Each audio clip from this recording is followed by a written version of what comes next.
આજે મારી first salary આવી ગઈ. મમ્મીનું સપનું હતું કે ઘરઘંટી અને પપ્પા કહેતા હતા કે LED ટીવી જોઈએ છે, પણ સારું આ સેલરીમાં પૂરું થશે કે નહીં. જોન્ટીભાઈને કોલ કરવા દો.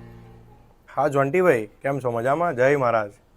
હવે સારું આપણને સારામાં સારા ભાવે ઘરઘંટી અને LED ટીવી એવું કોઈ જગ્યા છે કે બંને વસ્તુ એક જગ્યાએ મળી જાય? હા હા, ફોનીટોન. પણ ખાલી એડ્રેસ મોકલો ને. હા હા, ઓકે. તો આજે તો પપ્પા મમ્મીને સરપ્રાઈઝ આપી દો. જી હા મિત્રો, ફોનીટોન નડિયાદ આપી રહ્યું છે એકદમ હોલસેલ ભાવમાં LED ટીવી અને ઘરઘંટી, તે પણ ફૂલ્લી ઓટોમેટિક. યસ મિત્રો, LED ટીવી માત્ર 6,800 રૂપિયાથી શરૂ થઈ જાય છે, જેમાં તમને સ્માર્ટ ટીવી, ગૂગલ ટીવી અને વેબ OSમાં મળી જવાના છે અલગ અલગ ઓપ્શન્સ અને અલગ અલગ સાઇઝીસ. અને ઘરઘંટી માત્ર 8,500 રૂપિયાથી શરૂ થઈ જવાની છે. ઘરઘંટી તમને ફૂલ્લી ઓટોમેટિક મળી રહેવાની છે, તે પણ એકદમ હોલસેલ રેટમાં. તો મિત્રો રાહ શેની જુઓ છો? આજે જ ફોનીટોન નડિયાદ શોરૂમની મુલાકાત લો. જય મહારાજ.